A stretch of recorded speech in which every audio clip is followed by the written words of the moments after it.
যি 28 কোটি টকা খৰচ কৰি স্পোৰ্টস ৰিহেবিলিটেশন আৰু পাৰফৰমেন্স সেন্টাৰ এটা স্থাপন কৰিছো।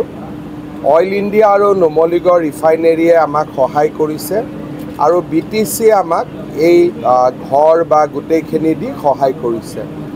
যোৰহাট আৰু গুৱাহাটীত এই সেন্টাৰটো আমি 2 বছৰ আগতে কৰিছিলোঁ।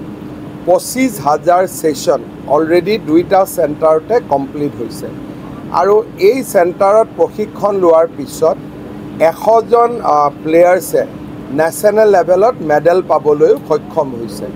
কোকৰাঝাৰ যেহেতু অসমৰ এখন ক্ৰীড়াৰ দৃষ্টিভংগীৰে খুব আগৰণুৱা জিলা, মই ভাবোঁ যে কোকৰাঝাৰত এই সেন্টাৰটো স্থাপন হোৱাৰ লগে লগে খেলুৱৈসকলৰ ফিজিক্যাল ৰিকুৱাৰমেণ্ট, ৰিহেবিলিটেশ্যন ৰিকুৱাৰমেণ্ট আৰু ইঞ্জুৰি মেনেজমেণ্ট এই গোটেইখিনিতে যথেষ্ট সহায়ক হ'ব। এই গোটেই সেন্টাৰটো আমি অলিম্পিয়াড অভিনৱ বৃন্দাৰ লগত একেলগে সহযোগত আমি নিৰ্মাণ কৰিছোঁ আৰু সেন্টাৰটোৰ গোটেই মেন পাৱাৰ, ইকুইপমেণ্ট, ট্ৰেইনিং এই গোটেইবিলাক অভিনৱ বৃন্দা ফাউণ্ডেশ্যনে চোৱা চিতা কৰিব। কোকৰাঝাৰৰ কাৰণে ই এক অনন্য উপহাৰ।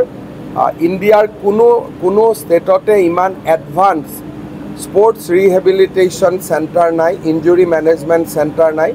This is a unique gift আৰু মই ভাবোঁ যে কোকৰাঝাৰৰ ক্ৰীড়াবিদসকলে, স্পোৰ্টস পাৰ্সনসকলে নিশ্চয় এইটো ইউজ কৰিব আৰু লাভৱান হ'ব। টেন্ডাৰ চলি আছে, এই বছৰতে কাম আৰম্ভ হৈ যাব। 125 কোটি, 3 বছৰ লাগিব। স্যাৰ, আপনাৰ কাৰ্যকালতে বহু খেলুড়ে আন্তৰ্জাতিক সুনাম কৰিবলৈ সক্ষম হৈছিল। ভবিষ্যতে ক্ৰীড়াক লৈ স্যাৰ বিশেষ কিবা পৰিকল্পনা আছে? এতিয়াতো আৰু বেছি ভাল হ'ব। এতিয়া আমাৰ টাৰ্গেট লৈছোঁ যে 2000 হোষ্টেল কৰা। খেল মহাৰণ বা গ্ৰাউণ্ড লেভেল কেম্পেইনত আমি যিমান প্লেয়াৰ দেখা পাম তেওঁলোকক আমি চৰকাৰী খৰচত হোষ্টেলত ৰাখিম, ট্ৰেইনিং কৰাম আৰু এটা আমাৰ লাৰ্জ প্লেনিং এটা আমি কৰিছোঁ আৰু এইবাৰ বাজেটত তাৰ বিষয়ে এনাউন্সো হৈছে।